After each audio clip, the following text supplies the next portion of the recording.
you my daddy? Why are you making my mommy cry? She's just confused. I stammered, my heart slamming against my ribs. Eve, who is she? My mouth opened, then snapped shut. Lily ducked under my arm and planted herself between me and the tall, dangerous stranger. You're very tall. She declared, craning her neck to look up at him. Are you a giant? Julian stared down at her, at the mess of dark curls just like his, at the exact same shade of ice blue eyes, at the stubborn set of her jaw that was all me. No, I'm not a giant. I play hockey. What's hockey? It's a sport. On ice. Like in Frozen? He swallowed hard. Yeah, something like that. You made my mommy cry. You should say you're sorry. I'm sorry. Eve, how old is she? 4. She's 4. The lie sat between us like a stone. 4, not 5. 1 year's difference. Enough room for doubt. Enough to make her anyone's. My Lily, my sweet fearless Lily, reached out and took Julian's hand. Your hands are cold. Mommies get cold too. She says it's because we're part polar bear. Are you? Julian crouched down to her level. What's your name? His voice strained. Lily Hartley. It's a pleasure to meet you, mister. She stuck her hand out formally, now like a tiny CEO. Wine. Julian Wine. The hockey player? Mommy has a picture of you. It's all old and wrinkled, and she looks at it when she thinks I'm asleep. She says you're... I scooped Lily into my arms. Okay, and felt tight. time to go, baby. Mommy, put me down! His hands are cold like ours. He could be a polar bear too. I want to be his friend. Eve! His voice stopped me at the door. I didn't turn around. Is she mine? No, she's not yours. I lied. Then I ran. Later that night, with Lily sprawled across my chest in a tangle of limbs, I watched the gentle rise and fall of her sleep. Her eyelashes were 2 perfect dark fans against her cheek. His eyelashes. My mind, the traitor it always was, dragged me back. It was the fall of my freshman year, on the ice at the University of Michigan. Julian Wien stood out for all the wrong reasons. He was the kid in second-hand pads held together with hockey tape, skating on borrowed blades. His jersey had been washed so many times the number was barely legible, but he carried himself like none of it touched him.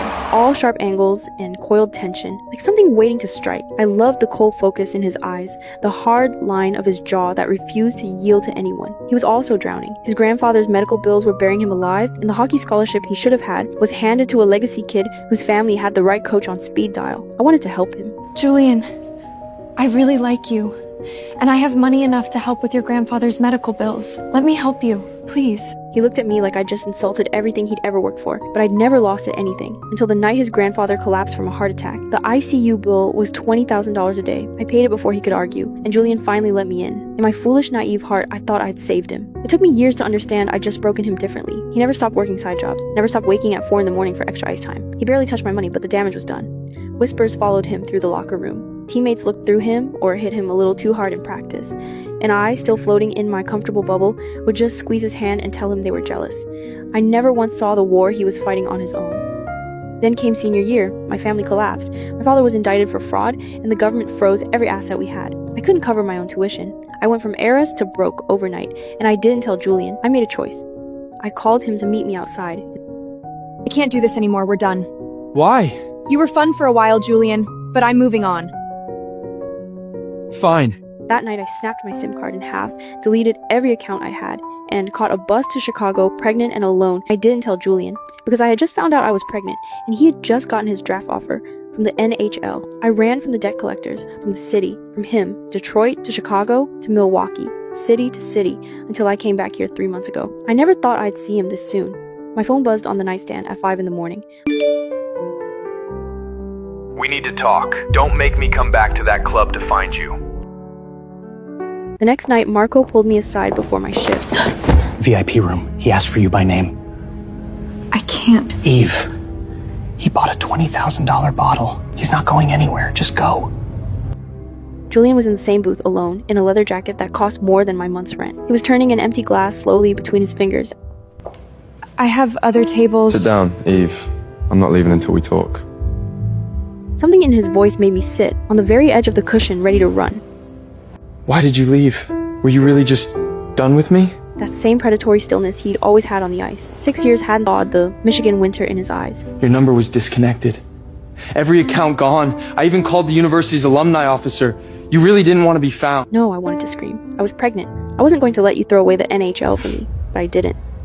You always knew what I was like. I got bored. I moved on. That's who I am.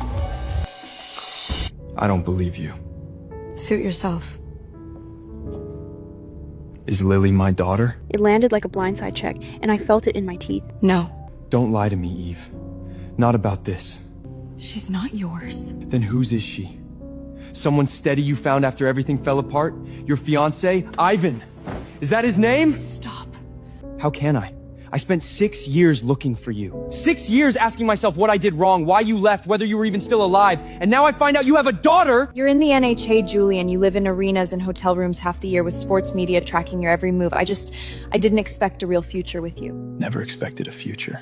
I wanted everything with you, Eve. Marriage, kids, a real life. You were the one who walked out. Because I didn't have a choice!